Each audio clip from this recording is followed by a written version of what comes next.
Supreme court मामले की खुली समाअत करे। मुरासले में जो धमकी आमेज लहजा इस्तेमाल हुआ है वो कभी इस्तेमाल नहीं किया जाता। चेयरमैन तहरीक इंसाफ इमरान खान की प्रेस कॉन्फ्रेंस। कहा सुप्रीम कोर्ट को इस मामले की सुप्रीम कोर्ट को ये काम स्पीकर के इस्तीफे के वक्त करना चाहिए था।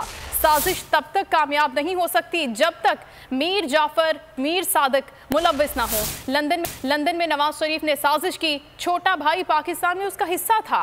अब वाजे हो गया है कि जो मैंने कहा था वो सच था। ये भी बोले कि इलेक्शन कमिश्नर एक जानिबदार शख्स है, हमें उस पर एतबार नहीं। चीफ इलेक्शन कमीशन को घर चले जाना चाहिए। इलेक्शन कमीशन को मुस्ताफी हो जाना चाहिए।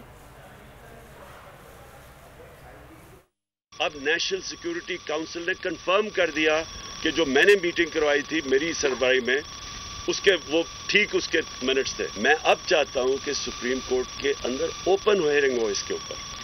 हम कोई कैमरा हियरिंग नहीं मांगते, हम ओपन हियरिंग मांगते हैं, क्योंकि ये इतनी बड़ी वारदात हुई है एक मुल्क की सॉवरेंटी के खिलाफ जो कि इनकी हुकूमत ने भी अब साबित कर दिया। अगर स्पीकर ये कह रहा है कि मेरी ओथ की खिलाफ वर्जी, यानी मेरी ओथ कहती है कि आप खुददार पाकिस्तान की खुददारी के लिए स्टैंड करोगे, पाकिस्तान की सॉवरेंटी के लिए स्टैंड करोगे, तो वो दोनों मुतासिर होती थी इससे।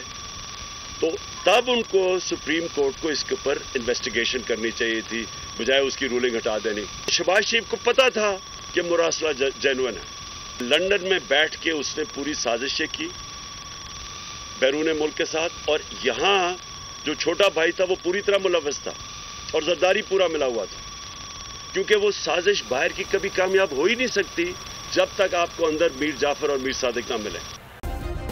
सब्सक्राइब करें और बेल दबाएं ताकि कोई खबर रह न जाए।